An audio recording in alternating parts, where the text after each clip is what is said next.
Hey guys, how you going? Hope you're all doing very well. This afternoon I'm going to be doing another movie review for you all. This movie is a comedy from Australia, English language, released in the year 2025, directed by Jonathan Toplitzky, and this film is called Spit. So Spit is about an ex-criminal named Johnny Spiteri. His nickname is Spit, and he is trying to rebuild his life. So he's out of jail and he is trying to break free of his criminal past, but unfortunately that's a lot easier said than done because the criminal past has now caught up to him. So at the same time he's trying to rebuild relationships with his family, and he's also meeting new people where he realises there is a brighter future. So whether or not he can break free of those shackles is something you're going to have to find out for yourself, because that's as far as I'm going with my synopsis. Now my thoughts on Spit. This movie is actually a spin-off of a movie called Getting Square, which was released many years ago. I haven't actually seen that film, but I've been told this is not so much of a sequel, it is a spin-off, and so it has the same sort of characters, but you can actually follow this movie watching it on its own.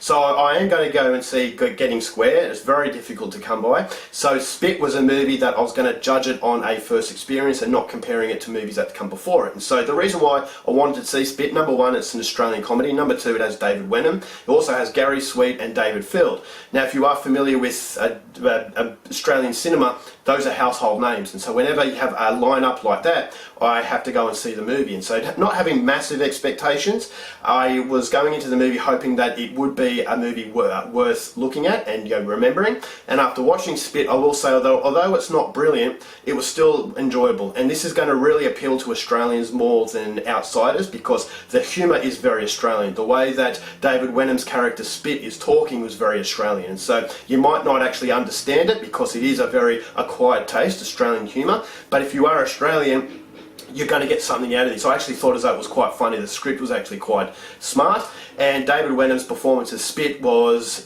someone that you can laugh at, but also someone you realise had a checkered past and is trying to make a better name for themselves. And so this is something that has been done before many times. So the movie isn't overly creative in that way, but the way it was shot, as I said, is a love letter to Australia. It's a love letter to Australian slang and just the way Australians talk in general. So I really appreciated that, and I gravitated to this movie a lot more than the American audiences did, and so that was something that I can appreciate and I really hold dear to me.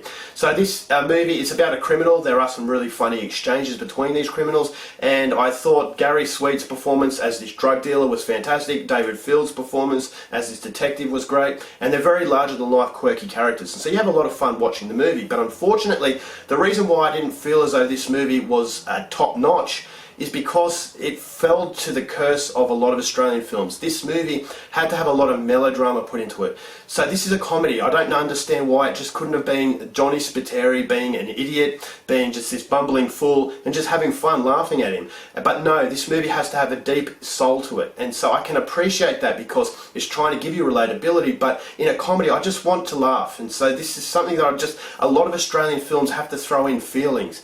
And these feelings really bog down the continuity of the story. And so when David Wenham's character is starting to try and rebuild his relationships, I just thought as though it wasn't needed because it really halted that progression. It felt as though it was going around and round in circles, just treading water, and I just didn't really appreciate the emotional depth that this movie has. It should have just been Johnny Spiteri being himself, being this bumbling criminal, but no, it had to go into deep feelings, and this is something that really plagues a lot of Australian movies. I don't know why, they just can't have a laugh. Just have a lot of fun. The Spiteri brothers did it with Undead. I thought that was phenomenal. That was just so fun, and it just didn't bog itself down with feelings. But this movie, it had a lot of fun at the start. I thought, all right, I'm onto a winner here, but then it just gets bogged down and it just goes around in circles and it just doesn't really elevate itself. And I kept wanting to go back to Johnny Spiteri's past and his criminal associates. So I didn't really care about the family because this movie bills itself as a fun movie,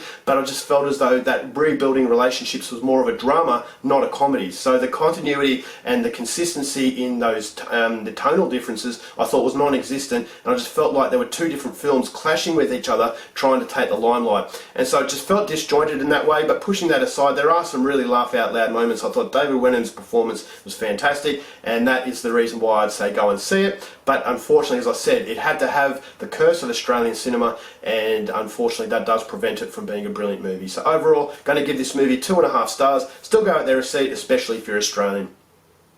Alright guys, that's it for my review. Hope you enjoyed it. Till next time you're watching movies, and I'll see you later.